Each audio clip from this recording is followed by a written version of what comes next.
Hello, I'm Joan, Kjaer, and this is WorldCanvass. Thank you for being with us tonight for our program, Documenting Humanity, A Sense of Place. WorldCanvass is presented by University of Iowa International Programs, your global intersection, connecting Iowa with the world in a university without borders. We're gathered in the Senate chamber of the Old Capitol Museum tonight, and this program will be broadcast over UITV, KRUI-FM, and Iowa Public Radio. We're also streaming WorldCanvass live over International Programs website, which is international.uiowa.edu. Live streaming is made possible by our partners in ITS, Information Technology Services. As I mentioned, our overarching topic tonight is that mysterious thing called a sense of place. Our guests will be reflecting on just what it is that creates the indelible and often unspoken imprint of a place on our minds and our memories. Whether good or bad, we take the read of a place and it stays with us. It's both intuitive and tangible. It's a mix of feelings, sensory memories, the family context, climate, landscape, people, smells, and so on. We'll also be talking about what we leave behind as a record of ourselves, about documenting humanity. I don't think we could start in a better place than with the Oxford Project. And the two interesting guys who are next with me here, they collaborated on, next to me, and they collaborated on this project, the Oxford Project. They are artist Peter Feldstein and journalist Stephen Bloom. Please welcome them to our program.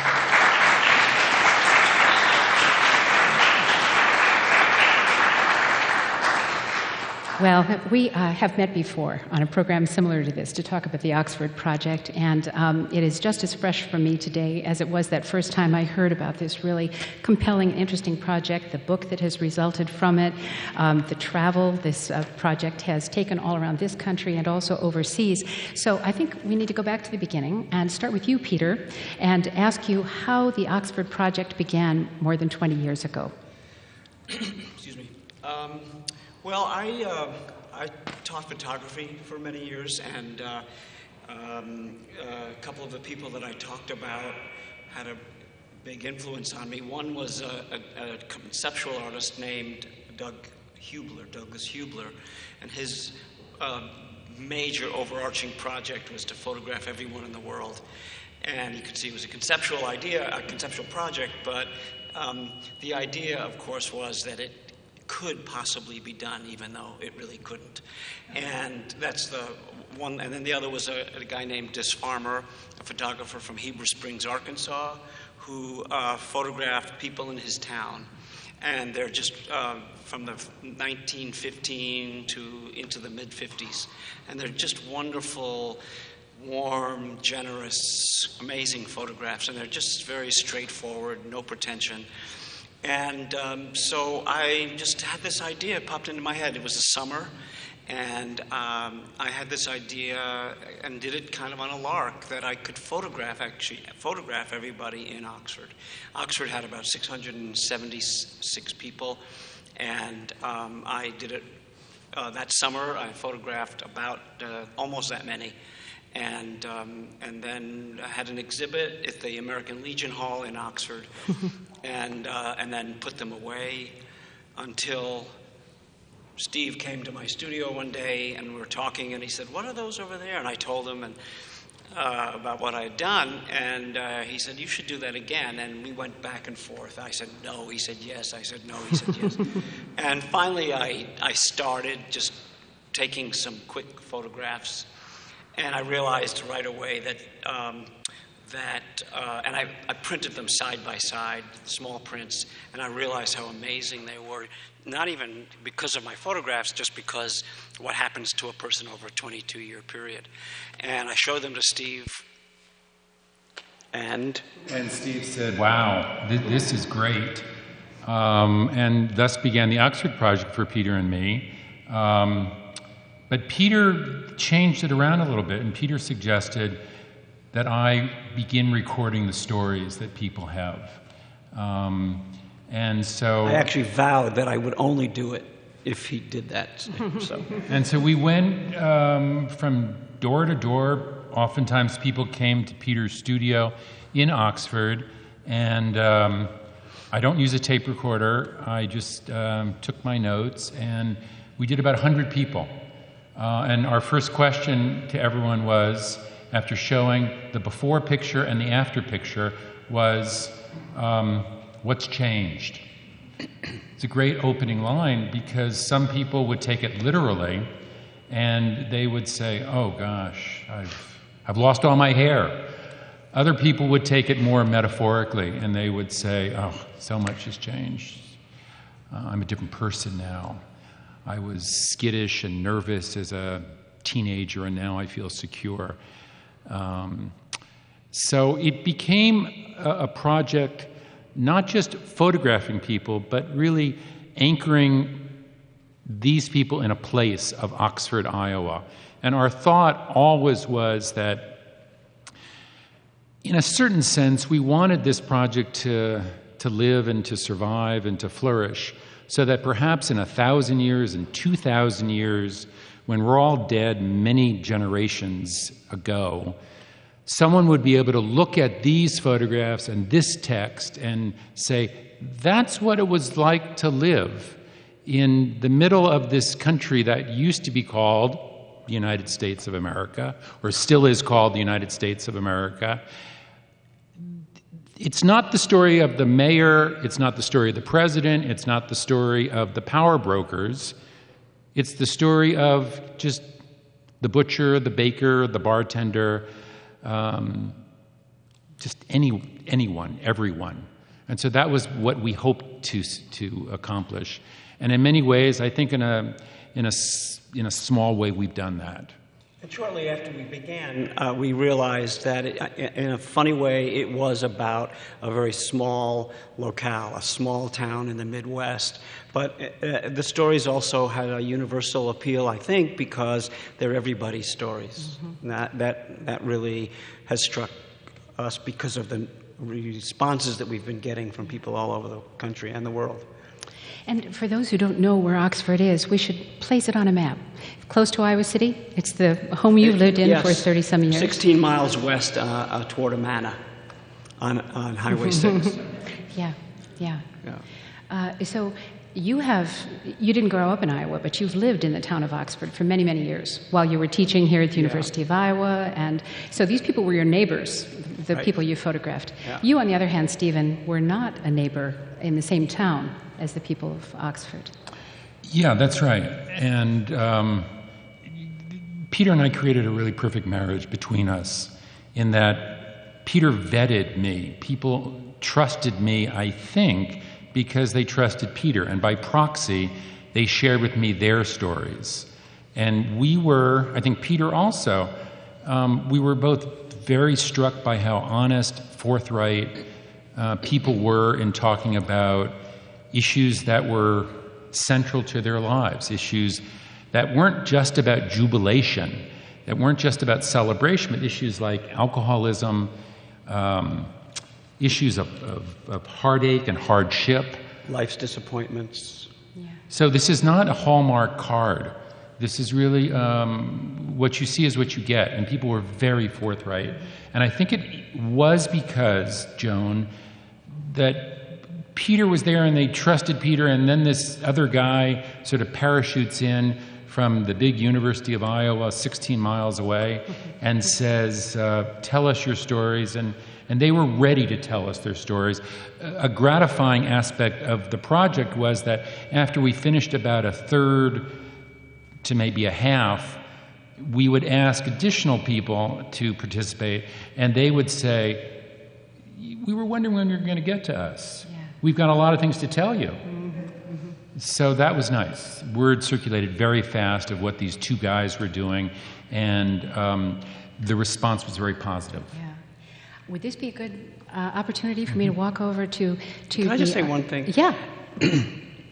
One winter, shortly after I lived, I had lived there about 8 years before I did this, and one winter, my wife was living in New York for a few months, and our car died, and I was hitching into Iowa City every day, and literally sometimes there were a couple times when I couldn't get a ride, and sometimes it would take, a half hour, an hour, 2 hours.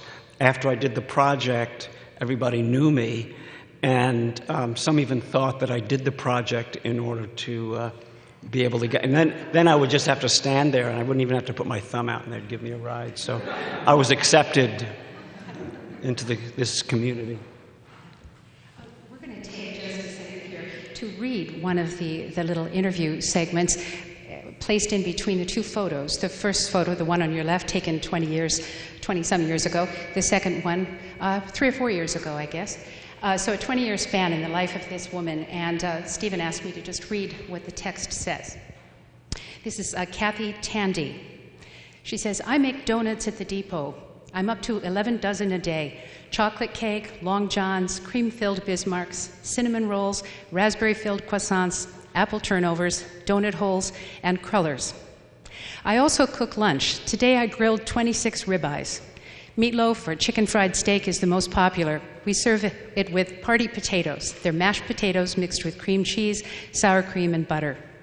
Everyone in town has always known me as the big girl. The worst I ever got was 432 pounds. Bob Cochran had to weigh me on the livestock scale down at the sale barn. I couldn't walk around the house. I couldn't fit into a seat at the movie theater. I never went to a restaurant because I thought I'd break the chair. If I was lucky, they'd show me to a booth, but then I'd be afraid I wouldn't be able to fit in. I'd go into someone's house and die from embarrassment when the floorboards creaked. I couldn't take a bath because I couldn't get out of the tub. The body odor problems were awful. You get up and you walk to the other side of the room and you break into a sweat. People can be cruel, but everyone in Oxford's been supportive. They've sent me cards, even flowers. As I started losing weight, they'd call and say, "You look great, keep it up." I've tried them all, Atkins, South Beach, Slim Fast, Weight Watchers. Now all I do is try to eat sensibly. Last time I weighed myself, I was 260 pounds. I want to get down to 220. On a big night, Gomer and I might go to Applebee's, Country Kitchen, or Wendy's. Gomer's a meat and potatoes kind of guy. Gomer can drink 12 cans of Pepsi a day, but he's a recovering alcoholic, so I'm not complaining. Gomer doesn't like to travel, but that's not going to stop me. In a month, I'm leaving with a girlfriend for Germany, Austria, and Amsterdam. Gomer can get along fine. He says he doesn't like to sleep alone. That's what he misses most. Kathy Tandy, 2006. A lot of intimate details there that came from this person that you at least hadn't known before. Not a Hallmark card. Well, there's a narrative arc to this. You learn a lot about Kathy Tandy in a matter of about 380 words. And what we tried to do was shrink wrap these things. We tried to take out all of the air and just make it as dense and as full of stuff as possible. So we get a sense of who Kathy Tandy is. There's a sense of optimism. There's a sense of turmoil in her life. There's a sense of overcoming heartache and hardship. And then she's also allowing information throughout the narrative. We learn about Gomer. We learn about the alcoholism. And at the end, we learn that, Gomer likes her because they're very intimate with each other in a very close kind of way. But Kathy's going off to Europe. So there's a sense of jubilation at the end of this story. And what we tried to do is something similar in each of these stories. People have asked us, which is our favorite story? And it's like, who's your favorite child? Every story was great, and every story brought something to the table about this place, Oxford, and also universally about this place, America. We met a couple of weeks ago, and we were just generally chatting, and I asked you then whether you thought that the story of these 600 people, in terms of the photographs, 100 for the interviews, if these stories had been gathered from a group of people who lived together in a town like Philadelphia in the same 4-block spot, would the stories be different? Would they be qualitatively different? Or, yeah. Some certainly would. I mean, because some are more about the place, about the the Midwestern farm town. But, some are like, the stories of infidelity, the stories of alcoholism, all the things that we talked about are pretty much the same. So I think that's how people could relate to a lot of them in that way. But, like Joe Booth, who Steve is going to talk about in terms of the translation, he's a bronc rider. There aren't too many bronc riders in Philadelphia. There might be some. Yeah. Rodeo. Yeah. Rodeo. Yeah. I think, Joan, that we happen to do Oxford because Peter lives there and because it's 16 miles away from where I live, and it just fascinated us. But I really think this project could have been the Berlin project. It could have been the Moscow project. It could have been the Sao Paulo project. It really is universal. Yeah. And there'd also be some stories that were so different and so that would locate them in a different way. Yeah. But did you find that the people you talked to, they've lived in Oxford for a long time, most of them. They're happy living there. What is it they feel about their town? Most people love being there. And some really love it and will never leave. I actually am one of them. Yet there are people who do express certain disappointments at not having left.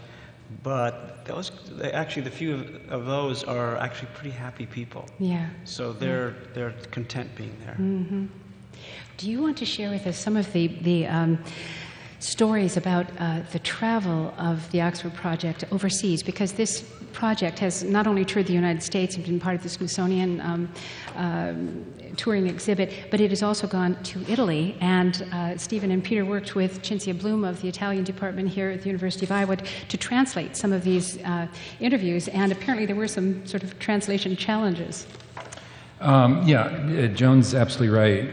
Cinzia Blum is a native Italian speaker, and we had about 30 of these panels translated into Italian. And one of them is Joe Booth, who, as Peter pointed out, is a cowboy. And this is what Joe said to us, just a paragraph. He's talking about riding a bucking bronco.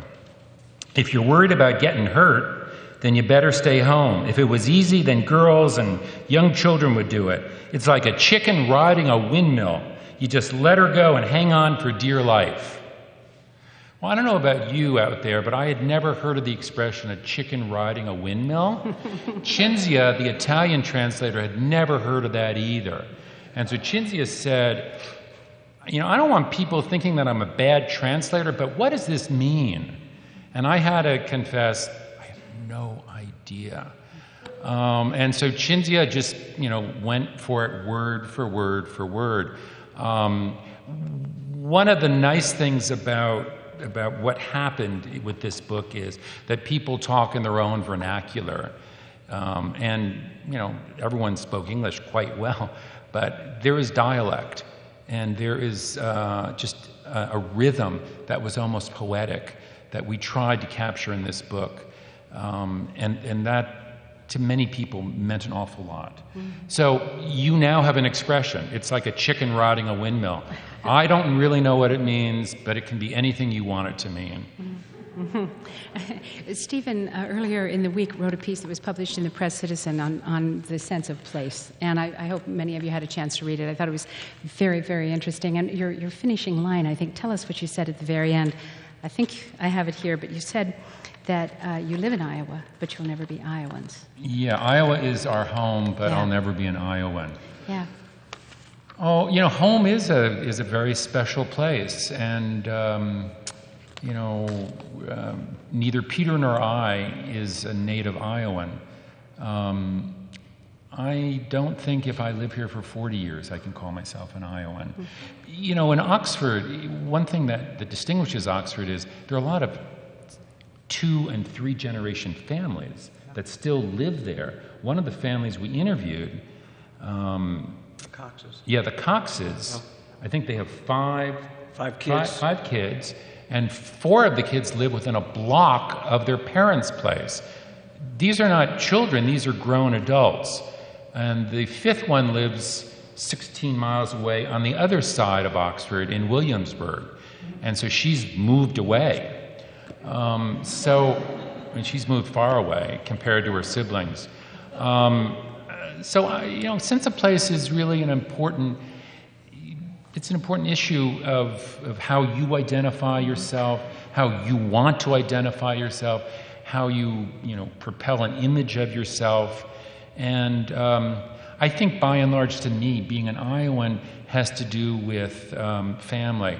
And the family I have here is the family I've created, my own family, my wife and our son. But that's it. And so I don't really consider myself an Iowan because it's just one generation. I know Peter feels differently. My experience is totally different. I mean, although I'm from New York, with the Cox family is a perfect example. I went up there one Sunday morning, early Sunday morning, to photograph something around their farm or something, I can't remember. And all of a sudden, I was surrounded by family, by the Cox family. And then one of them drove up, and I thought, oh my God, he looks just like his dad. I never realized he was a Cox. And they came to trim the bushes and, do this and do that and take care of the sheep and the horses. And they live right at the edge of Oxford and they have animals. And I just started choking up. I thought, this is what family's like. I've never known family like this. And yeah.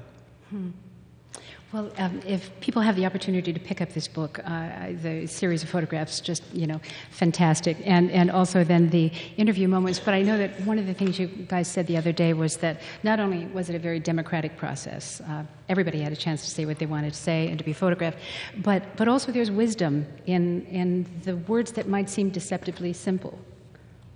Do you have anything you could say? Well, I certainly learned an awful lot from listening to 100 people. Just, some of the interviews lasted 20 minutes, some lasted 3 hours, and that interview could have lasted 7 hours. So I learned a lot. One thing that comes back to me that I learned was how fragile life is and how life really turns on a dime. There's an interview with a terrific guy who had planned he was a third-generation Oxfordian, and he had planned forever, since he was a little boy, to move to Hawaii. And he had saved up his money, and he was moving to Hawaii.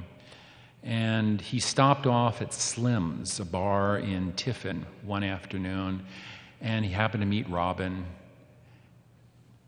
And Robin and he got married, and they had 2 kids, and he never left.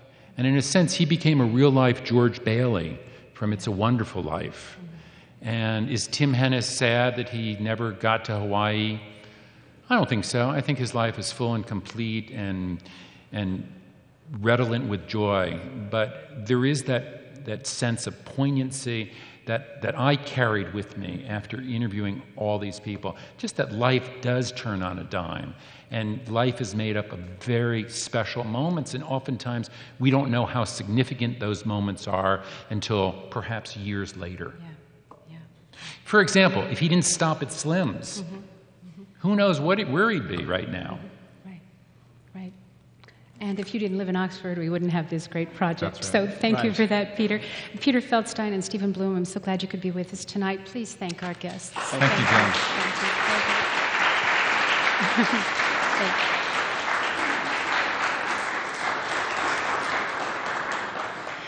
Robert Sayre has a deep appreciation for place, for the Iowa River and its lovely banks, and for Fire Island, New York, to mention only 2 spots of particular significance in his life.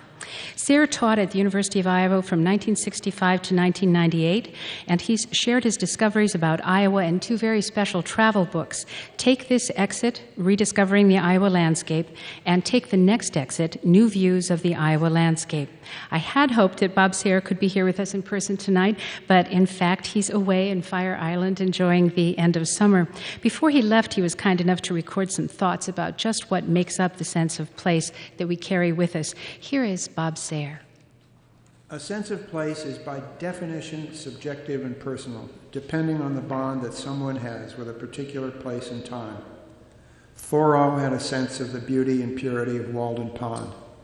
Damon Runyon, an eye and ear for the character of Times Square. I mention writers because I know literature better than I know art and music, but such a sense of the look and/or sounds and feeling of a place can also be found, obviously, in Grant Wood or in his fellow Midwestern regionalists and in Dvorak's American Quartet, which he wrote during the summer of 1893 in Spillville, Iowa. Do people less gifted than these also have their sense or senses of place? Of course they do, but I think their expressions of it are less compelling. The person can be a real bore who brags that he has lived all his life in this or that town or state and therefore is an authority on it. Or he can be comic, on the one hand a butt of jokes, on the other an earthy mocker of outsiders. Nevertheless, long acquaintance with a place can be very valuable. One of the reasons that the early settlers of the Amana colonies prized their contacts with the Meskwaki Indians who lived just up the Iowa River from them was that the Indians provided them with local knowledge of fish, game, and plants. As a boy learning to sail on Great South Bay, I looked up to a man named Chris Locker of West Sayville, Long Island, who had been an oysterman, clammer, and crew and captain on everything from fancy yachts to Coast Guard cutters. His sense of place was a sense of the bay, its channels and shallows, tides and currents, seasons and weather. He had what people call bay knowledge. So how does one acquire a sense of place if one is neither a wise and observant native nor a genius? My personal answer is that it takes study. As someone who was not a native Iowan and who came here with no knowledge of it, I have had to do a lot of research and exploring. But the process has been pleasant because I am naturally curious about the places I live. I was also lucky because I came here in 1965 after living for 2 years in Sweden. I approached Iowa as another foreign country. I read histories and guidebooks as carefully as I'd read them in Europe. Most useful was the classic WPA guide from 1938, Iowa, A Guide to the Hawkeye State. Its long introduction took up not just history, agriculture, and industry, but things like racial elements and folkways, religion, education, and even press and radio. Next, it had chapters on the 17 largest cities, Ames to Waterloo. Finally, its 26 suggested tours crisscrossed the state, border to border, with wonderful stories from out-of-the-way small towns. Its being out of date was actually an advantage, because I could note what had changed and what had not, and I could look for connections between past and present. What the WPA Iowa lacked was serious attention to the natural landscape and how it had changed under the impact of Euro-American settlement. It was not until the mid-1970s, when I was living in the country outside Iowa City, that I began to learn the beauty and importance of prairies. Lon Drake, a professor of geology who was experimenting with replanting prairie grasses and flowers on exhausted strip mines in southern Iowa, had also planted prairie on an old cornfield on his own acreage, and watching it grow was an education to me. I added a search for prairie remnants to my meanderings around Iowa, only to discover that there were precious few. The state had not undertaken to preserve this largest and most important part of its natural history until the purchase of Hayden Prairie in 1946, named in honor of Ada Hayden, the Iowa State University botanist who had been a leader in identifying such remnants and lecturing to Iowans about their prairie heritage. By the 1980s, when I began to seek authors for my own Iowa guidebook, Take This Exit, I asked Paul Christensen to write an essay on prairies and Connie Mutel to write on the unique Luss Hills of western Iowa. I asked other authors to write about the distinctive ethnic communities and how to read the ordinary vernacular landscape of farms and barns and small towns. I followed the same policy in Take the Next Exit, 2000, which celebrated cafes, front porches, baseball diamonds, rural cemeteries, churches, and local hardware stores.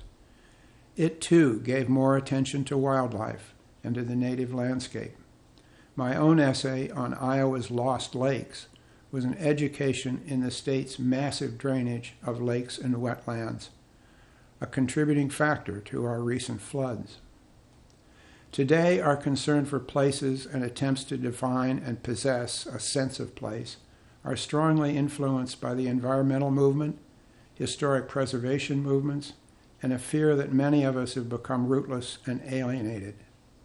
What I have found is that with respect for the expressions of others, with curiosity, care, and study, and with the effort to express our own knowledge and feelings, developing a sense of place is definitely possible. So those were the thoughts of Bob Sayre, his essay on sense of place. And obviously he's talking about the prairies, a lot of the natural landscape here. The guests who've just joined me on stage are going to talk about something else related to place, and this place in particular, the University of Iowa, in some tumultuous years. There is an exhibit that has just opened called Chaos and Creation on the Pentacrest. It can be viewed in the lowest level of the old Capitol Museum right here in this building. And I've invited a number of people to talk with us about this place. And looking back 40 years, if you can believe it's 40 years since 1968, 1970, the years that are documented downstairs. So I would like to introduce the guests who are next to me here. Shala Wilson Ashworth of the museum. Kathrine Moermond, it's at the far end, and she's also of the Old Capitol Museum. Right next to Shala is David McCartney, who's University of Iowa Special Collections archivist. Ryan Watson is a graduate student in cinema and comparative literature here at the university. And we have a senior, Yuan Zhou from China, who is finishing his undergraduate degree here at the University of Iowa and did some research in the archives to bring this material together. So please welcome these guests.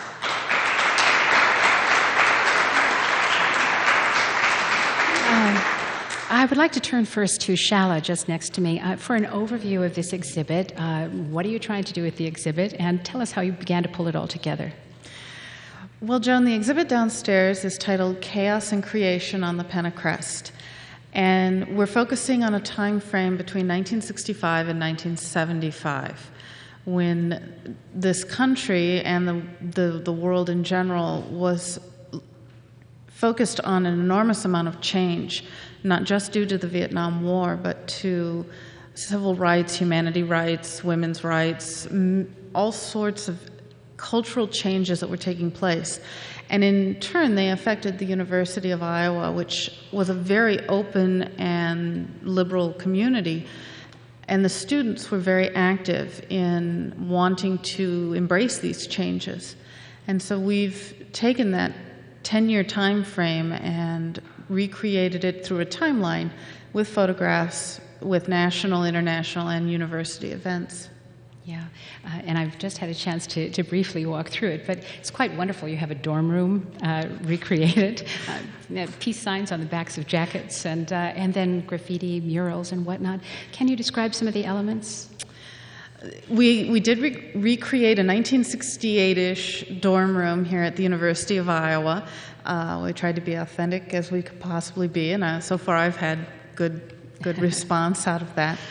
We took a centerpiece wall that we have in the Hansen Humanities Gallery and had a recent graduate in art depict a graffiti wall of the 1960s. I gave her a number of quotes from national down to university quotes and asked her to put them together and show what that time frame was in that mural. And it's very effective. Well, let's bring David into the conversation here, because you, as university archivist, worked with a classroom of students. Bridget Draxler, I think, was in charge of this project and some English classes, and she and you began to talk about what might exist in the University of Iowa archives. Take it from there. This started last winter. Bridget contacted me with the idea of directing her class of students in a course entitled The Interpretation of Literature. And what Bridget wanted to do was allow her students to have the experience of working directly with primary source materials, to look at original records that were created at the time that history was made. You've heard the expression that newspapers are the first draft of history. Mm-hmm. And much of the same can be said for the records that were created at the time. And Bridget recognized this and thought this would be an opportunity for undergraduate students to work with primary source materials. For many of them, it was their first experience working with these original historical documents, and to make a connection with the events that they became familiar with from that time. So starting last winter, before the spring semester, she and I talked about arranging for her students to work with these materials. And it turned out to be an incredibly enriching experience for everybody involved. The Old Capitol Museum certainly gained from their research, and I learned a lot from them along the way too. That was a part of the fun for me.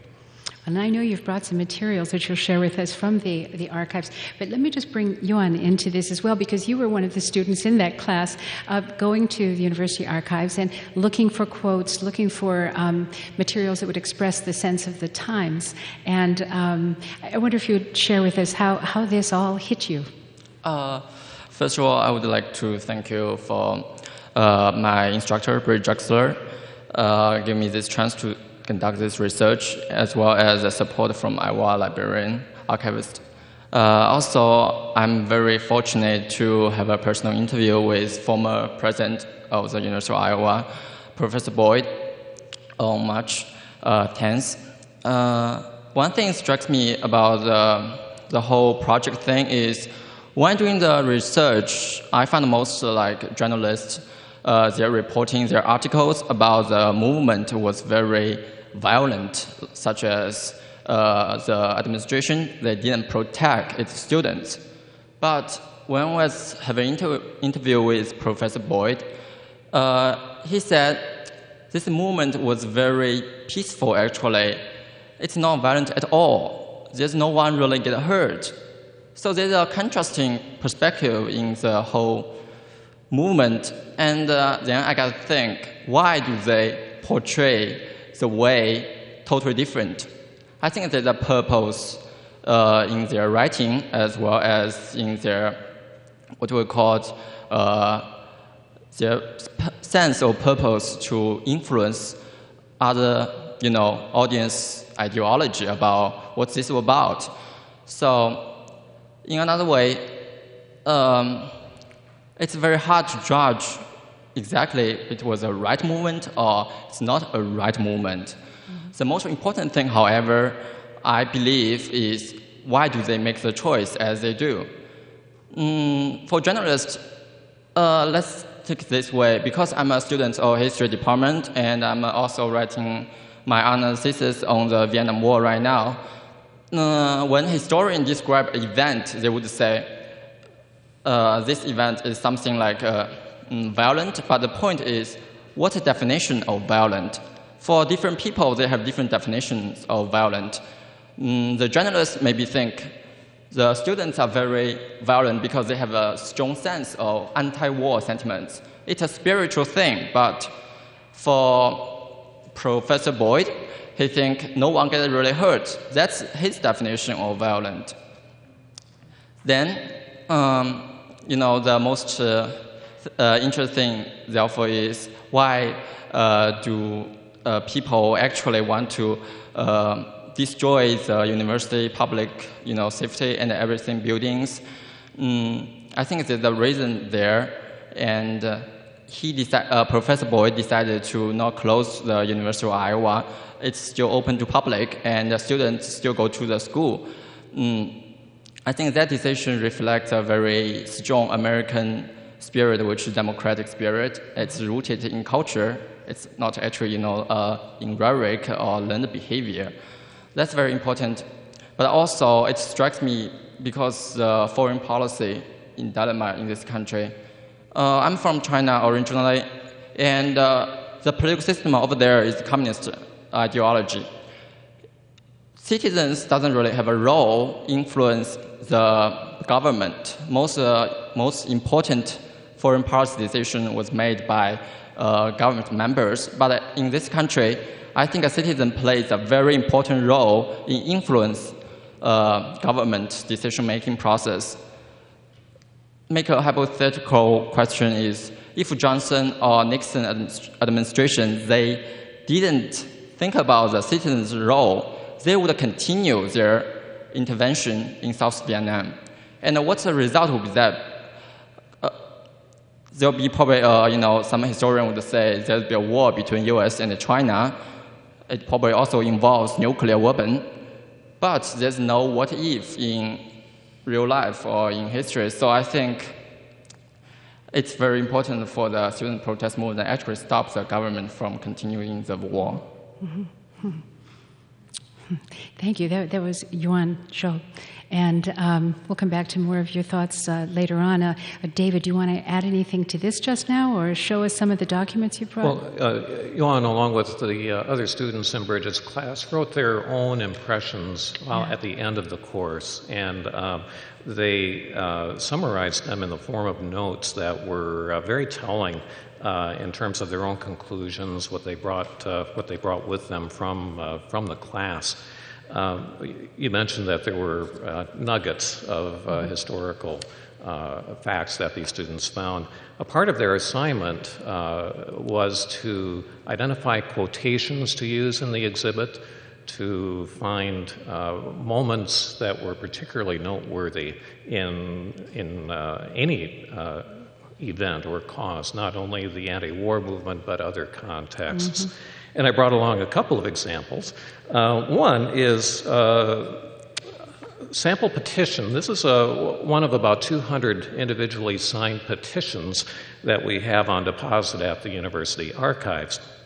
And it took a little bit of interpolating. I had to go back into our student directory collection here at the University of Iowa. We nicknamed them the Herd Books. And they're a wonderful resource to help sometimes identify and date evidence if we come across records that aren't dated.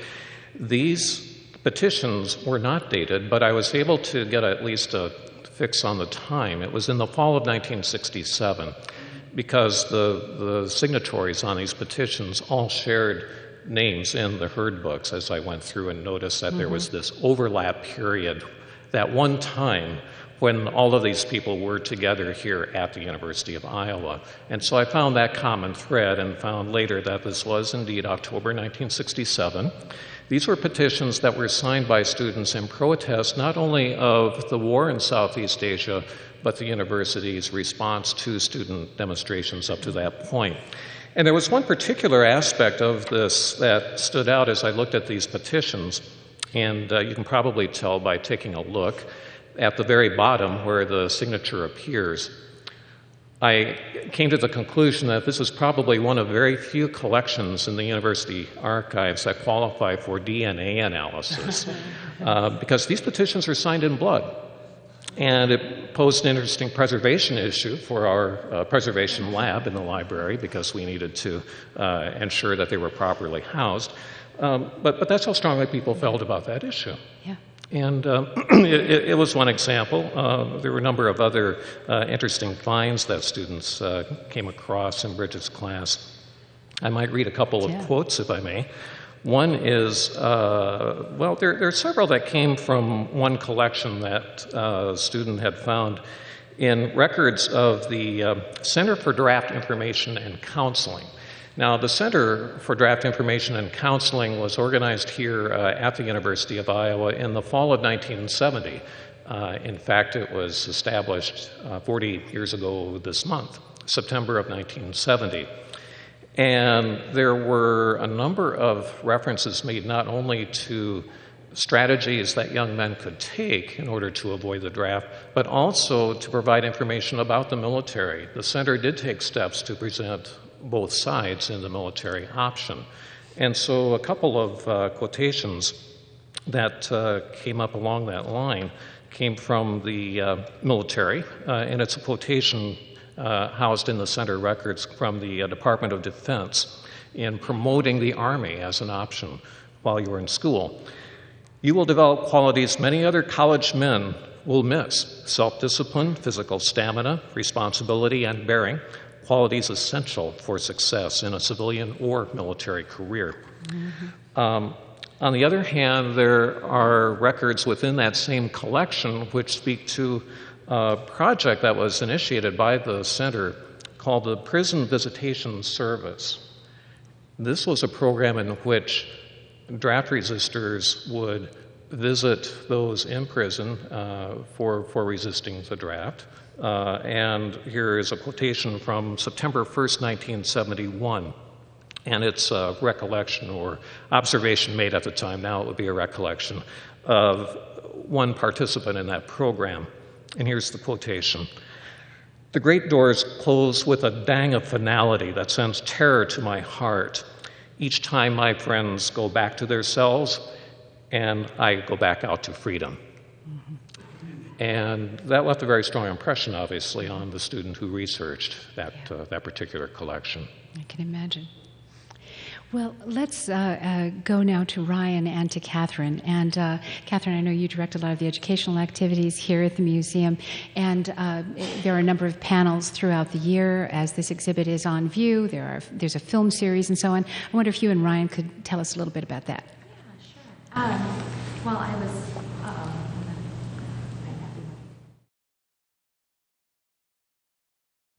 Yeah. Okay. Well, we decided to do a film series, and starting out this summer trying to decide which films to actually include in the series was a bit tough.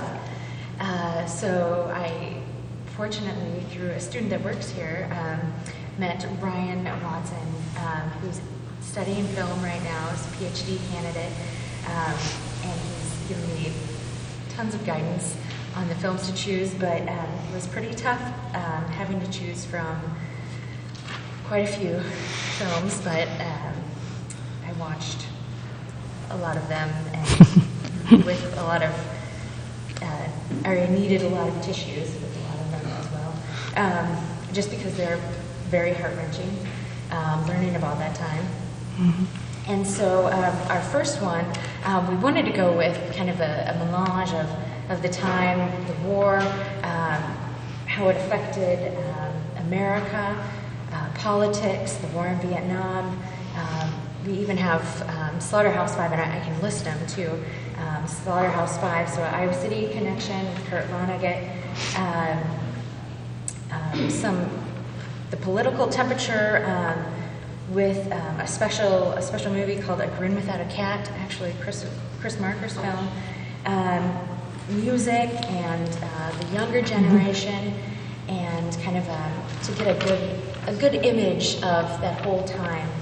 So we start with Born on the 4th of July, which is just next weekend, actually, on the 19th. And each movie is on a Sunday, so at 1:30, and they're free to see. The next one on October 10th is a PBS documentary called The American Experience, LBJ. The third one on October 17th is Hearts and Minds, which is very heart-wrenching. I would recommend that you see it if you have not seen it before. And then A Grin Without a Cat and The Sixth Side of the Pentagon on February 20th. And March 20th is the Monterey Pop Festival. April 10th is High School, an interesting documentary about the younger generation at that time.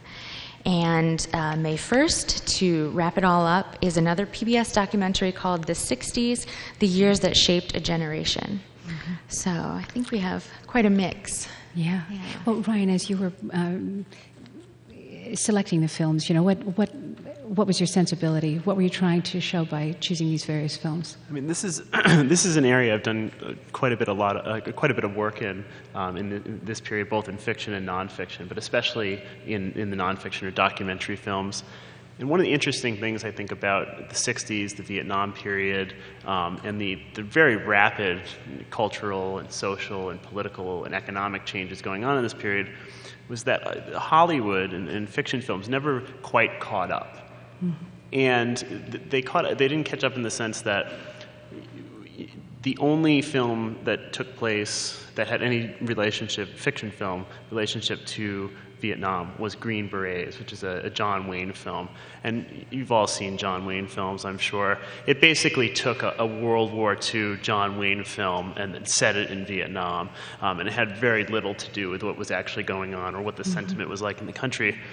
And at the same time, documentary was emerging in this period as a force for a catalyst for social change, a way to sort of get a viewpoint into spaces that never would have been seen before. So I'm reminded of Robert Drew's Primary, where he followed around Humphrey and Kennedy in their primary bid in 1960. I mean, this is very unprecedented at the time. And a lot of this is a technologically determinist argument that the cameras got lighter. There was the ability for on-site sync sound. And now the camera had a lot of freedom. And it was the documentarists that were taking up these social issues and taking up sort of the tumult of the 60s and reflecting it back to us in a way that fiction couldn't. So you notice that our selections are very sort of documentary heavy. And I think what we tried to do was, not make this just Vietnam, right? Even though Vietnam is a watershed moment, we wanted to give a sense of sort of what was going on beyond that. So we chose high school and Monterey pop to give a sense of, obviously, the music, which is an enormous part of the 60s, and high school, which is a really interesting. It's a Frederick Weissman film from the direct cinema movement. And if you're not familiar with the direct cinema movement, basically it was the sort of fly-on-the-wall approach where the camera is there, it tries not to be too interventionist, it tries to capture what's going on. And you see sort of a day in the life of a typical suburban school in the 1960s. But underlying that is, this sort of authoritative structure, bureaucracy of the school mirrors larger, political things going on in the country. But I think, if you do attend most of the film series, you should get a fairly colorful and multifaceted look at the tumult going on and how, heady it was at the time, and probably looking back, how we may feel a little bit more cynical about the sort of utopian type of vision that was put forth then and then sort of was co-opted and ultimately failed in some ways, but not always. Yeah. Well, more information, I guess, can be found about the film series on the Old Capitol website. And yes, Kathrine. I should say each film will be introduced by Ryan. So we're not just showing the film, but be some contextualization going on there and history about each of the films. So thank you for doing that. So, well, thank you. Please, everyone, take advantage of the exhibit in the lowest level of this building and Chaos and Creation on the Pentacrest. Thank you very much for being with us. We appreciate it so much. Thanks. Thank you.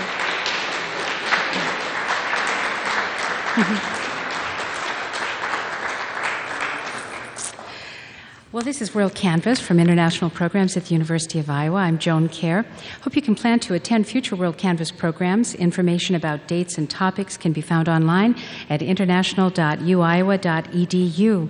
I do have one date change to announce in the information you may have in front of you. The November WorldCanvass on the value of an international education will be held on November 12th, not on the 19th, as was previously indicated. So please make that note in your calendar and plan to join us next month, October 8th, for a program focusing on slavery and gender.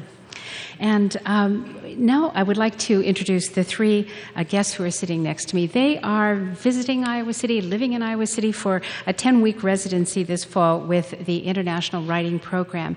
And they are Laura Fish, just next to me here, Ismail Bala.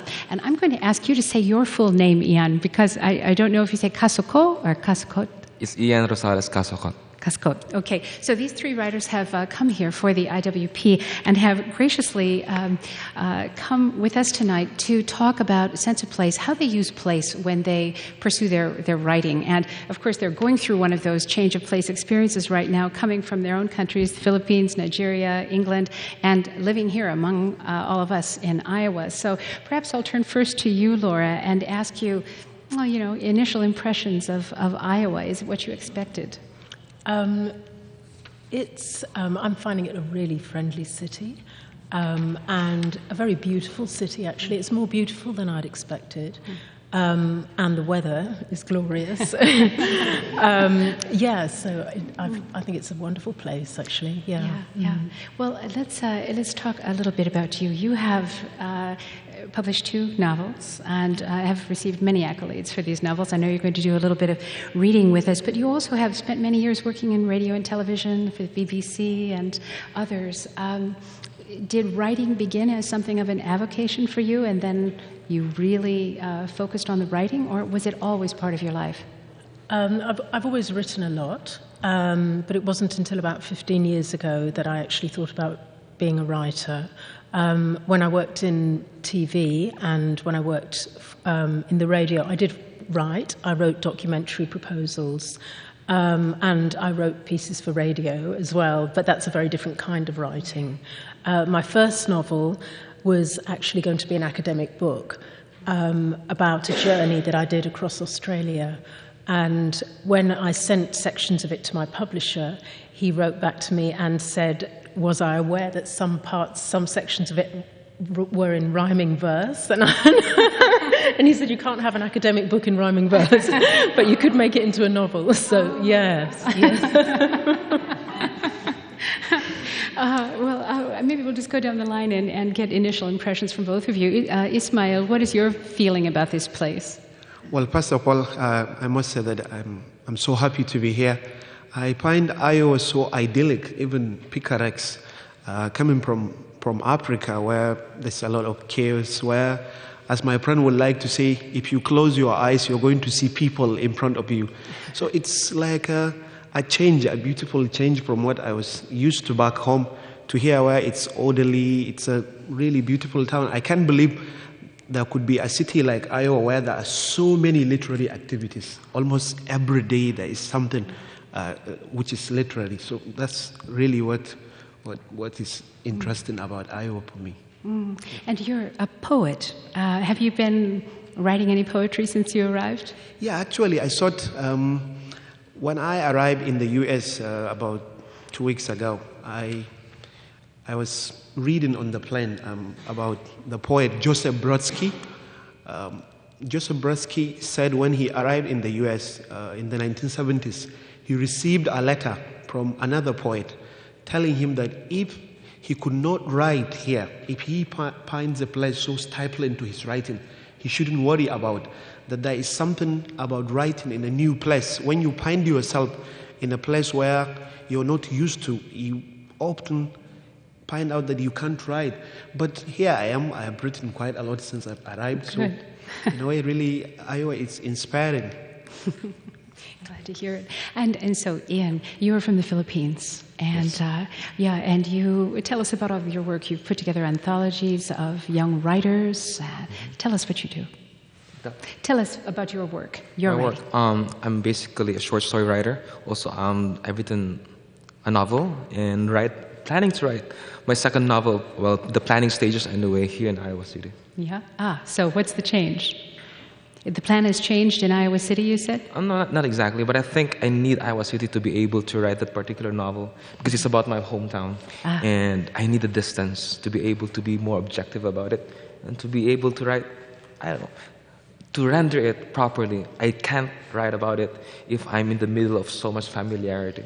Oh, that's interesting. Yeah, that's interesting. Is that the way you see it as well? You kind of need to step away a little bit from the thing you're familiar with in order to write honestly about it? In a way, I think you could say that when you are in a place where you are used to, closeness is stifling to one's creativity, I think. So if you are away from where you are used to, there is always a distance, and when you see something from a distance, that's, I think, when you tend to be very objective about it. But then one could say, is there any objectivity in imaginative writing? Yeah, but you need a distance, either way. Yes, I find that having a distance from the place that I'm writing about does help. And because I have to imagine. And so I'm trying to imagine the place, reimagine and recreate it all the time in my own mind, and then again on the page. Yeah. Well, that gives us a good lead-in, fact, to a couple of sections you're going to read for us. I wonder if you would take us to your novel and share. Yes, I'd like to start off by reading from my first novel, Flight of Black Swans. The book is the book that's set in Australia, and it's about a young black woman from England. It's semi-autobiographical. She gets a job working on cattle stations in the Kimberley region, mustering cattle on horseback.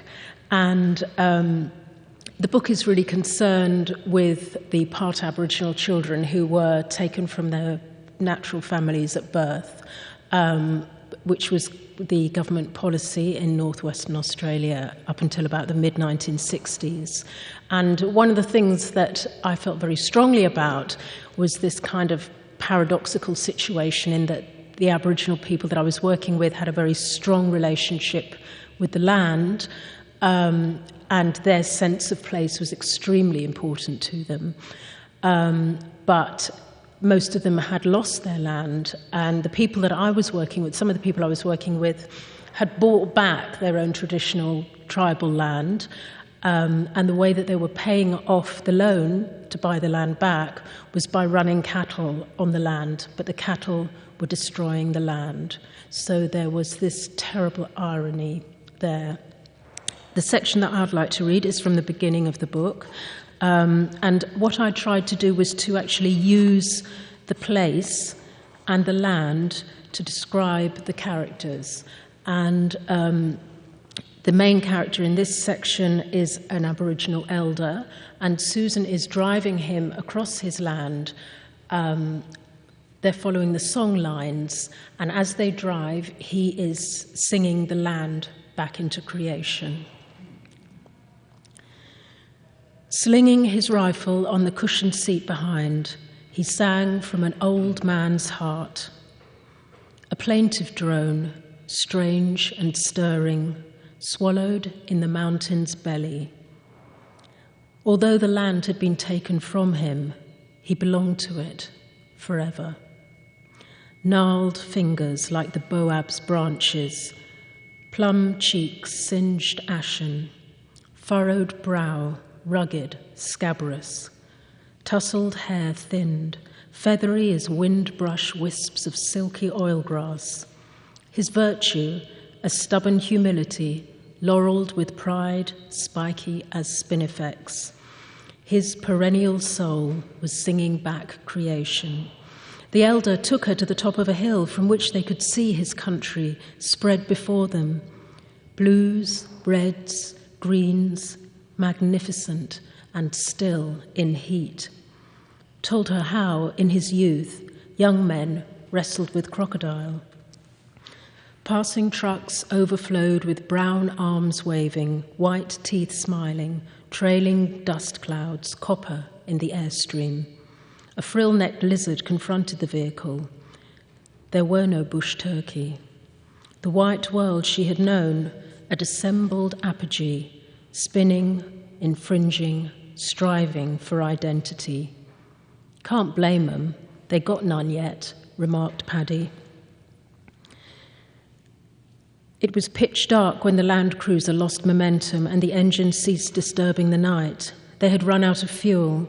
Straying into Spinifex for a place to use as a latrine, sensing danger, Susan shone the torch on a death adder's arc. Its puffy crescent mirrored the curved toe of her boot. Paddy laughed, amused at the thought of sucking venom from the girl's buttocks. They hitched a lift to a cluster of caravans nestled in the valley. All the men were drunk. They'd been mining. They filled the jerry and ferried them back. If we're the Earth's children, At best, those men are mothers, said Paddy, the wisdom of mountains grinning from his eyes as the miner's tail lights disappeared over the brow. Susan thought uneasily of the gaping shaft at the end of her garden in Cornwall. Okay. And that is from your book, Black Swans? Flight of Black Swans, yes. Black Swans. So, the imagery is very sharp there. Australia is not your native home, correct? No. You're from England. I was born in England. I'm never quite sure where my native home is. Yeah. So as you and as any of you in your writing begin to pull out those little fibers from the air, the things that you think will help clue a reader in to the thing you're imagining, where do you begin? Do you think, here you are in Iowa City, for example, say you want to write about Nigeria or your home in the Philippines because now you have distance. What are the things that you draw from your memory that you think, I need to talk about this, I need to refer to that in order to get that sense of place established for my readers? Well, actually, it's hard to say for me. When I want to write, I don't predetermine what I am going to write about. So the writing just occurs. So it's not something that you have control. It's only after you finish the writing that you can look at it and say, oh, this is what I've written. And that's when it comes to you, whether you have talked about certain places that you would actually would want to talk about. So it's not something that you could just say that I'm going to talk about this or I'm not going to talk about that. The same with you, Ian?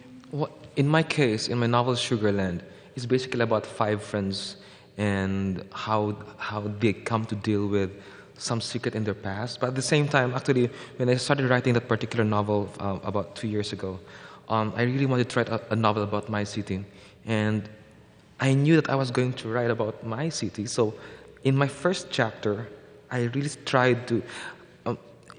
I had one character basically traveling the entire city, in a sense to map it out, in a sense to also map out for myself what I was trying to do with this particular book. Okay? Right. If I wanted to write about my city, I had to have that image of my city firmly in my head. So that first chapter really helped me out in setting in the details, the smell, the texture, the taste, everything, while he was traveling around that particular city, the streets, everything. So that's what I try to do. Yeah. So, and all of that, of course, comes from my memory. Yeah. And do all of you write about places that are real, that do exist, or do you ever write about fantasy, complete creation of, yes, of a place? Those are the stories I enjoy writing the most. Yeah? Because autobiographical stories or stories about your place, in a sense, there's so much more invested in it emotionally. In fact, when you write about autobiographical stories, you have to dig into your own life, and that is not exactly an easy thing to do. So when I try to write something that is completely, completely made up, I smile actually while I'm writing it. I feel so happy. I feel so much pleasure from it. Well, for me, I think again it's different. I found out many years ago when I started writing that actually I write best when I read other people's work. So it's not like when I read other people's work, that's when I get the inspiration to also write about my own, most especially. But sometimes even without reading other people's work, I can also write. Yeah. And what about you, Laura? I think most of my writing is actually inspired by things that I don't understand, questions that bug me for a long time, and that often has to do with places that I've been to. And so I think a lot of my work is, embedded actually in character and location. So they are real places, yes. Maybe you can answer a question for me that has been in my mind my whole life. One often hears writers say, I don't really know how the story's going to end. I just write it and the characters do what they're going to do. And I'm not a writer, and this seems to me impossible. It seems that you would have to start knowing how it would end, but no? Well, we have a saying in Nigeria, which is basically you could translate it as, if you are going on a journey, you are in control. But once you set out on the journey, it's like it's the journey that is now in control. So I think writing is like that. Before you start, you can say that, well, I'm going to write about this. But once you start, it's like the writing has a life of its own, and you don't know where it will end. I feel the same way. It's like whenever I begin something, especially let's say a short story, I know what I want to say. I know how the story is supposed to be like, and then I begin, and then it takes off somewhere else, and I just follow it. The characters sometimes dictate what happens to them, and so I have to respect that. And sometimes, and most of the time, I get something really, really interesting. So I believe in just trusting in that. I don't know. It's an instinct. I'm not sure what it is, but I just trust it because it sometimes takes us to a better place, writing-wise. Yeah, I think it's been a mixture with my work. My second novel is a historical novel, so I knew how it was going to end, and so did everybody else. So, because it's about real events. But with the book that I'm working on at the moment, I thought I knew how it was going to end, and then it changed on its own. Are you sometimes annoyed with the path your characters have taken? You really would like them not to do that, but you recognize that they're going in a certain way, and you need to follow. Sometimes the characters, I name a character. Your name is Edgar, and then in the middle of the story, he changes his name to Sam, and okay, Sam. But I think it's different. With a novel, you really have to have some structure of some sort. So you really have to know what particular thing you want to say in this chapter or that chapter. It differs every time. There are novels that dictate that, and there are stories that dictate some other method. Well, for me, I'm not a fiction writer, so I will not say that. But yes, sometimes you feel frustrated with what you have written. Not in the sense of you don't like what you have written, but in the sense that you might have an idea, maybe just a basic idea of here is what I want to do. But in the end, you'll find out that if you follow that idea, the writing might not turn out to be successful. So you will have to tilt it into another direction, even though you wouldn't want to do that. And when that happens, you like annoyed, but well, what can you do? So you are all three from very different countries, and I know your works have been translated into many languages. You've all traveled to many places, but here you are now for 3 months, meeting other writers from around the world. What is that exchange like? Have you had expectations? You already mentioned that Iowa City was a pleasant surprise, but what expectations did you have of this residency experience in terms of sharing work and learning from fellow writers? What were you hoping to gain from it, and do you think that will actually happen? I found it very enriching. I mean, it's what I had hoped for and more.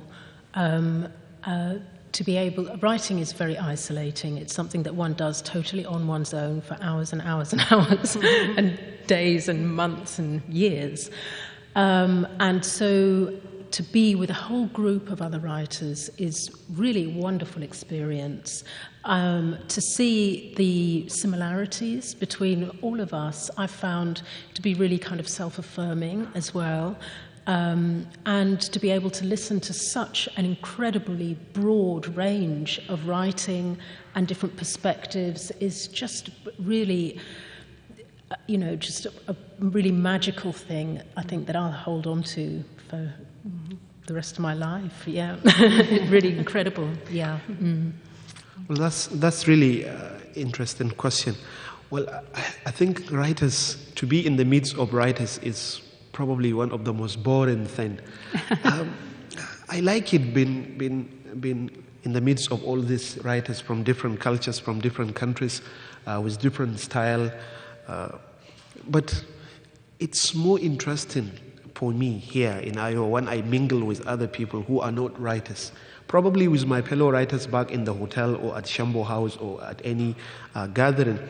What is more interesting for me, what is most interesting for me is not discussing literature and writing, but discussing other things. I find that far more rewarding than just talking about the writing. I don't think we've really talked about literatures when we're together, right? But what I like about hanging out with these guys is the interaction that we have. Like picking up, I don't know, the interaction. But when I came to Iowa, what I really wanted to do here was, I really just wanted to write, okay? Meeting people, that's very, very good. But back home, writing is something that you really can't do full-time, okay? Yeah. So when I came to Iowa, what I really wanted to do was to write. So that was my expectation. And I get a lot of time to write here. So 3 months of that, that's wonderful. Yeah. Yeah, and do you all have, I know that I believe you all teach at universities. I teach. Yeah, you teach. And you teach, I know, at university in Nigeria. Yes. And you have a fellowship, I guess, in Newcastle. Yes. You also teach there? Yes. Yeah. So when you're teaching, are you teaching literature generally, or are you teaching people to become writers? Well, for me, I teach literature and some bit of a creative writing. Yeah. I teach Philippine literature. Philippine literature. I just teach creative writing. Yeah. Huh. So you're all quite young. I know established in your careers, but you're still young writers. We're talking about place and about leaving a record of ourselves on this program tonight. Maybe I could just ask you for some thoughts. Can you imagine 20 years from now what you might take from this place and from this experience, this little American Idol? I will always remember my stay here, and I guess in many years to come it will always prefigure in my writing in one way or another, really. Yeah. Well, for the first time in my life, what really amazed me when I went to the university library is to see sheer amount of books in one place. I was really impressed. I've seen all the books that I've always wanted to read, and here they are. And when I was told that I could borrow as many books as possible, and I could have books brought to my room, really, that's something that I could always remember, really. Well, this is my first time in the United States, and my image of America has always been shaped by Hollywood and CNN. So, the thing is, I had that conception of America before, but coming here, America was different. And I'm breathing in the culture, I'm breathing in the subtleties of things. And I actually was thinking about it last night, that I can actually read books now that I don't think I could understand before because they were just so steep into Americana. Yeah. For example, I was reading like the book you were reading, Jonathan Franzen, and I always thought Jonathan Franzen was kind of hard to read because it was just so steep into Americana. But observing how things go on for the past two weeks, it's like I understand now how things actually, what he was trying to say in those books. So that's what I'm getting from my stay here. Yeah. The fact that I'm able to understand now the culture from the books that I am reading and appreciating it more. Yeah, it's great. Well, I'm working on my third novel while I'm here, so I'm hoping to complete that. So that's something that I hope to take with me from here. But also the connections that I've made with local people and with the writers.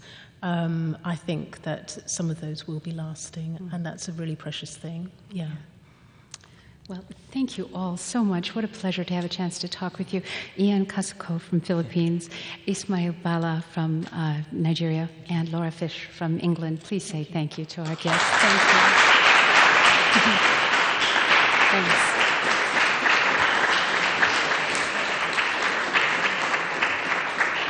So as you know, this is WorldCanvass from International Programs. I'm Joan Kjaer, and I hope you'll consider joining us as a member of the live audience if you're seeing this program broadcast on UITV or hearing it on Iowa Public Radio or KRUI-FM. Again, our next program is October 8th in this room, and the topic will be slavery and gender. And Lisa Skemp is a professor in the College of Nursing. She's just joined me on stage. Hey, Lisa. Thank you for being here. And I'm excited to have her share her work with us. She works in global health and works with diverse populations around the world, doing what are essentially ethnographic assessments of communities, their health systems, the way people interact, and help their communities survive and individuals live better. And I think I'll just turn to you and ask you to tell us something about your experiences in the Caribbean and in India. And we're going to talk a little bit about how people experience place throughout their lives in terms of their health. Okay. So that sounds very good. First of all, thank you, Joan. It's a pleasure to be here, and it's been lovely to listen to all the speakers today. Just very insightful. My work is ethnographic, and when we think about that, place is central to that because ethnography is looking at a community or a group of people and to look at that culture within a particular place or a particular environment. So it's very well situated. So my work, and I'm a nursing professor again, my work is really looking at healthy aging. And it began in doing some work in the Caribbean as well as here in the United States to look at how older people age and how they then get the things they needed to live within a particular culture or community. The early work was done in St. Lucia, and I continue to work there. But they opened my eyes to, in my writing, in my work, to the importance of place, to the importance of not only a geography or a location where we're all situated, and we think about that Oxford project, not only where we know the sights, the sounds, the businesses, the smells, but we also have those interconnections, those friendships, those relationships, and that history, and how important that is to healthy aging and to creating a place with healthy aging. St. Lucia, really, the elders there, I would say the wise ones, definitely taught me in my work about that. So one is safe in assuming that we don't, in our various countries, our various communities, there are differences in the way communities support aging, support healthy interactions with one another, right? There are some places where people are more isolated as they grow older, and other places where the community is really the support system. Definitely. And we probably see that people are isolated in all communities, and others are more connected in all communities. And different communities provide those connections and that sense of connection differently. One of the variables that we found in St. Lucia that I think was very interesting was the critical importance of the notion of exchange, and that was as elders or as members of the community interacted with people within that community, but the notion of what they had done in the past and what they're currently doing, and that influenced their reputation in the community. And one of the interesting things there was that critical importance of reputation, that critical importance of what one has done in the past with their community members, influences their place in that community. And I found that not only in St. Lucia, but in the work that I've done here in rural Iowa with a Hispanic and Anglo population, as well as some of the work with refugees and immigrants from the Sudan. So it's an interesting phenomenon about how we create, as individuals, our sense of place within a community over time. So one would imagine then that if somebody is displaced at some point along the way, maybe their expectation was that they would always be part of their community. They would grow through those years and be elders one day in one community. But if there was a forced migration or economic circumstances caused someone to leave that community where they felt most at home, that rootlessness is more than just not living next door to your family any longer. It's a real sense of who that person is or is not. Absolutely. But there's on both sides of that. On one side, we may see as we age, and we're all aging from the time we're born, but as we age, we may see that individuals leave communities and may never expect to come back. On the other hand, what I found in this small rural Iowa community was, although some of the older folks said that they weren't planning on coming back, they did come back. They had kind of gone elsewhere, done their professional work, but they wanted to go back home. And home was this Iowa community. It's where they had their connections. It's where they had a sense of place. What we also found is that when they went back home, that may have been linked to when they became more frail and they felt like they needed to depend on some consistency of those relationships, and they could find that back home, so to speak. That's not always the case in that communities change.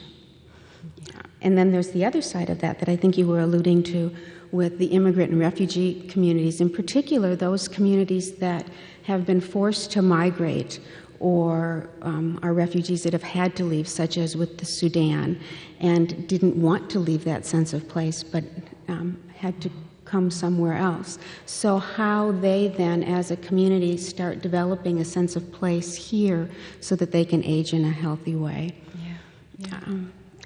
One of the things you mentioned to me when we were speaking on another occasion was that sometimes well-meaning organizations, whether it's an NGO, maybe it's a university that would like to assist with healthcare needs in a given community, maybe someplace in a distant country, sometimes it's almost unavoidable to walk in with assumptions about what a community might need and how you might be able to offer some assistance. And it isn't, in fact, in the end, what those communities feel they most need. It may or may not be. So I guess I'm going to put a plug in for some of the community-based participatory research that we do. And the importance of this is that we use specific methods to learn about a particular place or a particular community, and we do that with the community members, so they also learn about their own community. And I believe that was alluded to earlier, where you kind of have to step aside to understand yourself a little bit better. The example of the story I think that I told you that maybe I'll share is back in the 70s on this small Caribbean island, there was a concern. There was a home where older folks that didn't have anywhere to go, as well as disabled, could stay if they had nowhere else to go. It was an old lepers colony. And well-intended healthcare organizations decided that they would help out this older person's home, so to speak. Now, the home, if I describe it, could house approximately 100 people. There were 2 levels, first and second floor, and cement steps to get up to the second floor, but there was no access outside of the second floor. The concern was that many of the older persons couldn't leave the upper level. So that was also at the time here in the United States when American Disabilities Act was in place and there was a big push for accessible everything. Well, the organization worked with the community itself and worked with the old person's home, I'll say, and they decided that they would put in a ramp so that elders could have access to the out of doors. And it sounded like a great idea, not only to the community members, but to the organization as well. So they did. They built a ramp. Now, the importance of context and really learning about a place and learning about the culture, the relationships, and how people work and live in that culture is the ramp was built. However, it caused more harm than it caused good. And that is because the ramp was, first of all, there were no wheelchairs. It's a developing country. Secondly, the ramp was built so that there was ready access, but some of the persons that wandered, that may have been cognitively impaired, or would just wander away, they then had access to leave. And if you were to look at this home, it was the old lepers colony, so it was in the middle of the rainforest in the bush area near the sea. So it also caused problems with harm. So the point is that we can all be very well intended when we think about building capacity so that we can have access and we can age in a healthy way. But it's very important to step back and to systematically also really learn to understand that place, not only the location and the geography, but the connections within that place. Sometimes I think many of us, as we get older, we see our parents aging, and there's more reliance on medications and so on, and those are frequently readily available to us in this culture, but not every place else. I don't know what your sense is as a health professional about things like the reliance we may have in this country on, pharmaceuticals and so on. Where, what you've seen in these other countries, you have seen healthy aging and the approach of death and all of that. In some cases, without much medical intervention of the kind that we might imagine here, people in the hospital, maybe on ventilators and whatnot for a very long time. And yet, in the end, we will all go. But in this country, I think there's an expectation that we should have the ability to go to a hospital, or we should be able to have, health care, including pharmaceuticals. What is your sense about what people in the rest of the world expect as they age?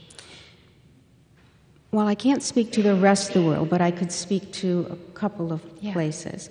I believe that with globalization, we are seeing an expectation globally for an increase in pharmaceuticals, for an increase in medical intervention, that all should be done. And I believe that's globalization, and it also has to do with this notion that was spoken about. They know the United States through CNN and Hollywood. Yeah. So there's that expectation.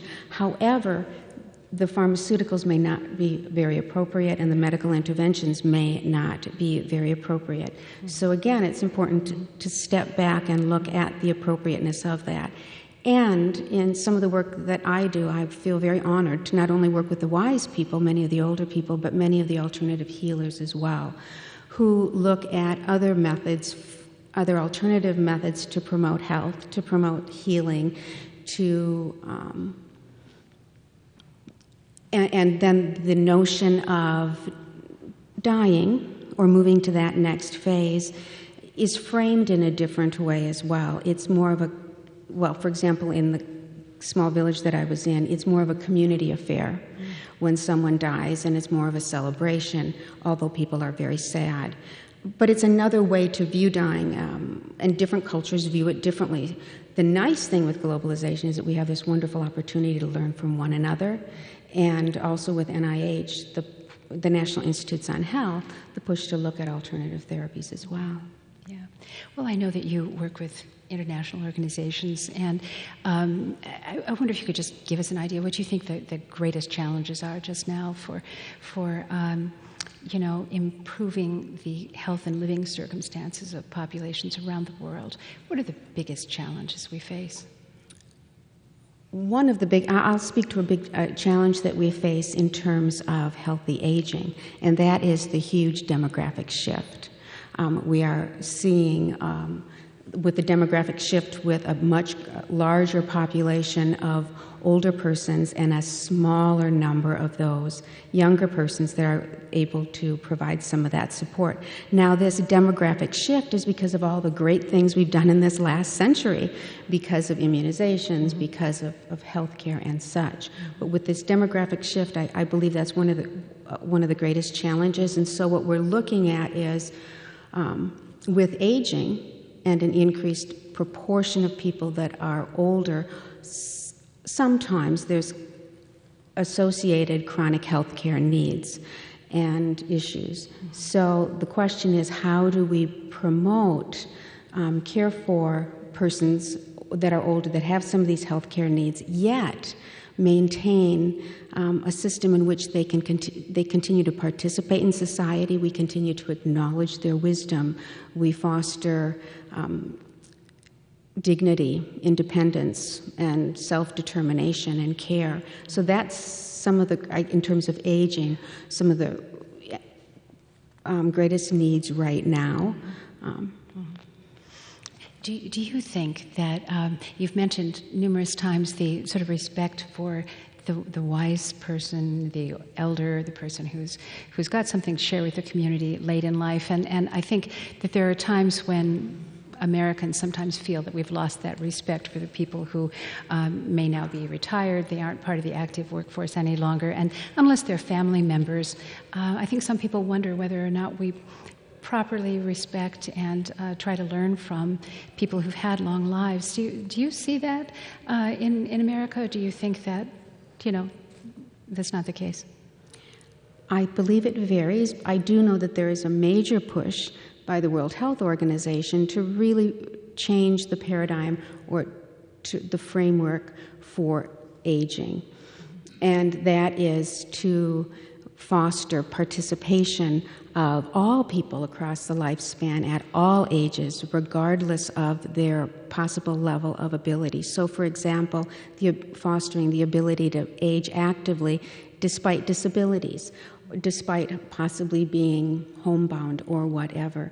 So while I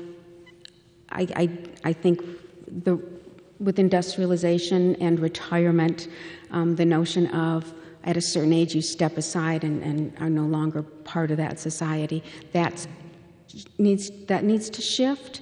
And I believe one of the reasons that this needs to shift is because economically we can't afford for it not to. Well, even listening to Lisa Skemp from the College of Nursing, thank you so much for giving us this different aspect to our program tonight. Thank you, really. Lisa Skemp. Thank you.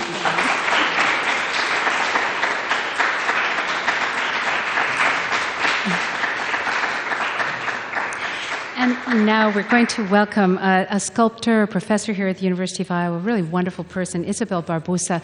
She is our final top guest of the evening here, and she is, as I mentioned, a sculptor, lives in Argentina part of the time, is born in Argentina, and lives and teaches here at the University of Iowa. And Isabel does the most wonderful, often large sculptures, very often made with natural materials or found objects. And I want to make sure that everyone who sees or hears this program checks out the portfolio she has online, because you see the most fabulous photos of some of her creations. So again, Isabel Barbuzza, I'm so glad you're here.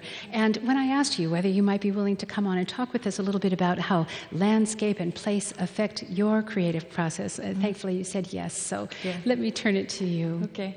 Yeah, actually, when you emailed me, I was just coming back from Argentina, because I went during the summer to do some work on the salt flats in Argentina. In the northern part, I went to Salinas Grandes, which is one of the largest salt flats in the world. And I think the email said, well, now that I'm coming home, but I don't know where home is, if it's there, here, or where. So this idea of, I think in looking at my work into the landscape, I'm somehow trying to put together, this idea of place, where I'm coming from. Because I moved to this country when I was almost 21. Mm-hmm. And I grew up during the dictatorship in Argentina, so the idea of home that I have from Argentina is very different than what Argentina is right now. My mother's family and my mother were from Spain, and they moved to Argentina when my mother was 7. My father's family was from Italy. And so it's, and Argentina is a very mixed country in that sense. So anyway, I think by looking at the landscape somehow, I'm trying to create a sense of, what is it that we project into the landscape. Mm-hmm. Uh-huh. And tell me about some of the materials you use. I know that you do a great deal with books, with discarded books. Yeah. Well, and that's something that I started working on, discarded books, probably in 1990, I believe, or 89. And it was something that, coming from the third world and finding books in the trash, was quite shocking for me because a book was such a precious object. And so I started collecting books from the trash and altering them. Like, for example, there are books that fall and you open the book and they turn into kimonos so you can work the books. Mm-hmm. And so I started playing around with all these books. I did an installation and I collected from the trash 1,400 paperback books. Totally, from laundry mats, from trash, everywhere. And I did a temple. I cut them, I soaked them in water, and I created a temple. And at that time, when I created that, it was in 1989, it's when paperbacks were put on the supermarkets. So I was doing my grocery shopping for food, and then there were books, paperback books. So this idea of, the paperback as an object that it's consumed so quickly, more than and so I started doing all these the piece was called Fantasy of Possession, this fantasy of, possessing culture in a way. Yes. So, well, and then I know that some of your works, you made the most beautiful thing that almost looks like a crumpled fabric, but it's made out of razor blades. Oh, yeah. Yeah, those are my wings. They're wings made out of, they're 10 feet each, and they're 4,000 razor blades. Yeah. And so, there are a lot of symbolism into that, but basically they're very delicate. You look at them from away because I put pigment and resins and also Vaseline to give them kind of a different texture. And so as you're walking into the wall and looking at these pieces, they look like an ocean. Mm-hmm. And then as you get closer, you identify the detail. And somehow I see them as a very feminine or very female kind of wings. Mm-hmm. Their name is Action, and so, or Acción in Spanish. So, I work with those too, and mussel shells and honey wax combs and so forth. Well, and we should talk about the honey wax combs because I think many people who know your work saw the installation that you had in the faculty show, I guess, 3 or 4 years ago, just before the museum flooded, I think. Exactly, 2007, 8. Yeah. And can you describe it? That part of it was hanging? I went to, I'm from Mendoza, which is in the mountains, and I work with a beekeeper. I was very interested in bees and the idea of the bees. I was reading Maeterlinck, The Intelligence of Bees, and the way that he talked about the bees and the honey wax and the comb was so poetic and so interesting. I was able to see what he was talking about. I read the book in Spanish, by the way, because I think Spanish is a very you have so many images in Spanish.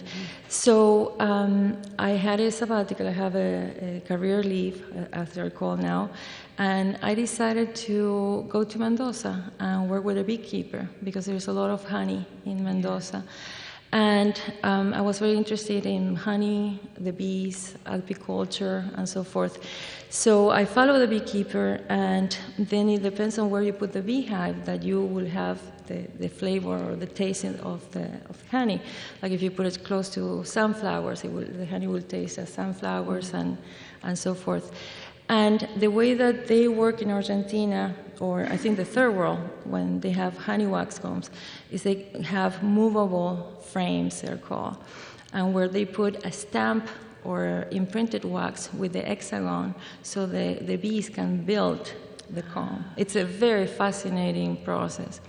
So anyway, the beekeeper had to change this base, and I bought everything. I bought 256 frames, which I cleaned completely, and I created the world of the map, and it was a piece that explored maps in general and how, the map is a projection of who is making the map.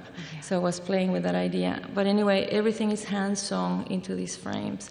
So it's an installation, and it can go anywhere I want. So I was the creator of the world.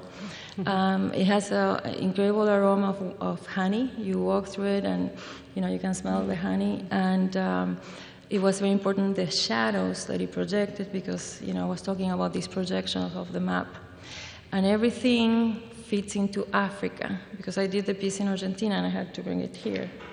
So it's a huge piece. So it's like a puzzle, and Africa is the largest section, so everything goes kind of on top of that. Well, and much of what you do is very, very fragile. So yes, but I make sure that they will somehow last. Yeah. I can put a resin on the honey piece, and so forth. But yeah, it's more ephemeral than, let's say, bronze, for example, sure. or metal. So when you're creating your pieces, do you actually think about, 20 years from now, will this piece still be able to survive? Well, I think we're living in a very interesting time, and I have some pieces in museum collections, and I think museums or curators have changed so much because there are so many artists who work with ephemeral works. And so it's always, I sign a contract and I said that I'm willing to fix if anything goes wrong and so forth. But it's the nature of the work. I mean, I don't think right now I cannot see myself working in bronze, for example, just because the piece is going to last. I do the best in trying to use materials. I don't want to use a lot of toxic resins, for example, but to try to use materials that will preserve the piece.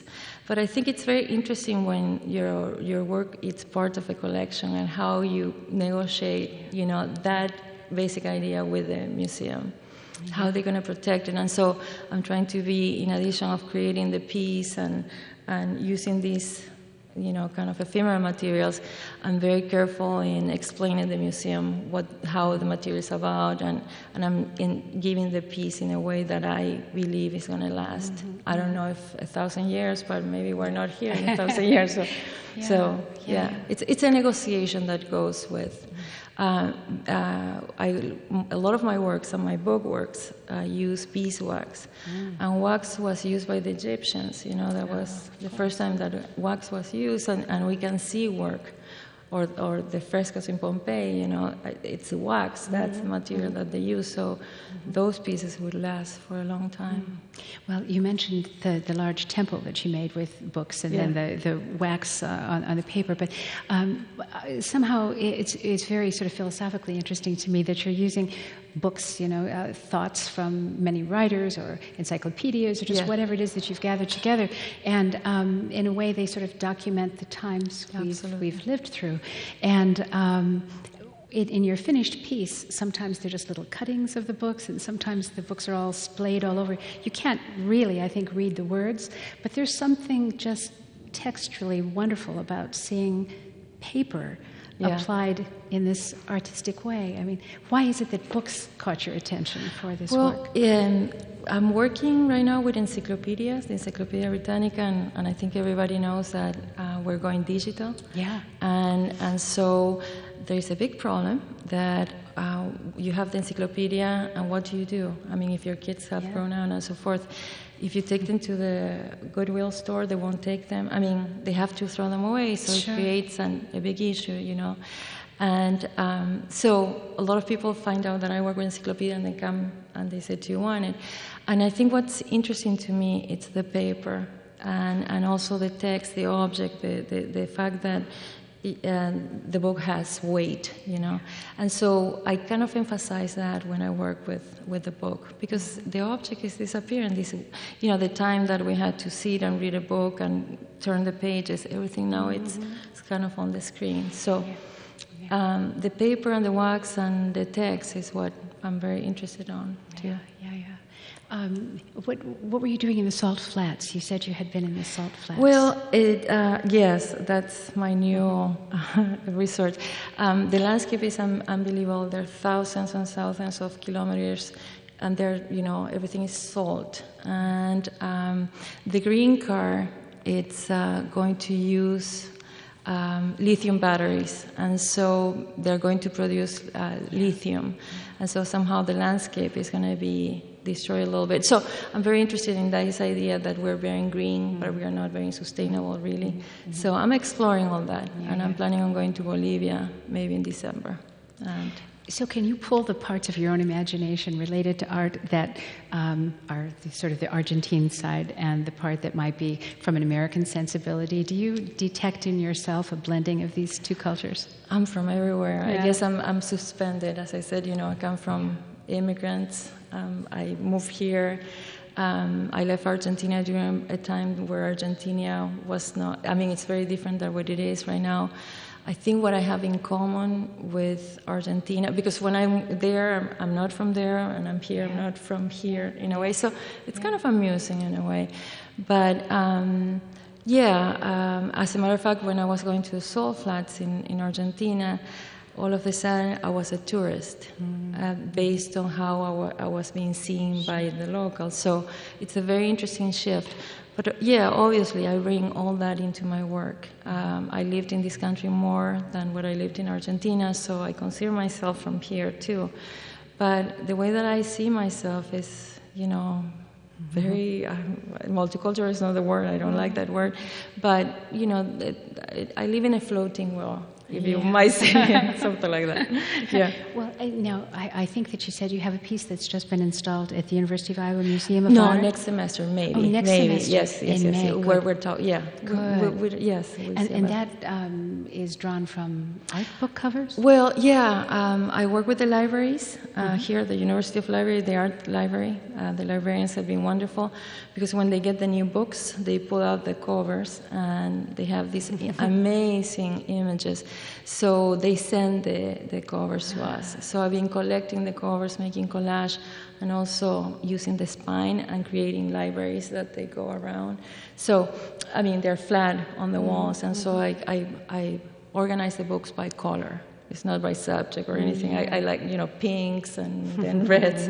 So anyway, I've been working with that, and it's I think it's very lovely that they save the covers and they send it to the School of Art, so students can use it. But the images are amazing. The reproductions are very wonderful. So I'm working with that. Yes. Yeah. Well, all of us who travel to other places, many people go to museums. They sort of get a sense of another time and another place from what's in the museums. What do you think future generations are going to think about what we leave behind today in the way of art? Well, I think what everything is going. I hope not, but somehow we have this new idea that we look at art through the computer. I will say most of my students don't go to the library to look at books, or not so many to museums. They absorb this idea about art through computers. But I think it's very exciting what's going on. I feel very happy to be part of this time in life and in the world, because we are raising that question exactly. What do we do? Does it have to be permanent? Is it just documented on a video, on a photo, or their actions? I think it's very beautiful, the project that the show that is going on downstairs, that the letters signed in blood, that we have that kind of documentation. I don't know if we will have the object anymore or not. But it is interesting. There are many questions, and we'll see. Yeah. Well, we're very lucky to be living in the times when you're living, and your work is absolutely beautiful. I'm so glad you would come and share this with us. Just stay here with me as I wrap up the program. This is Isabel Barbuzza. Please say thank you to her.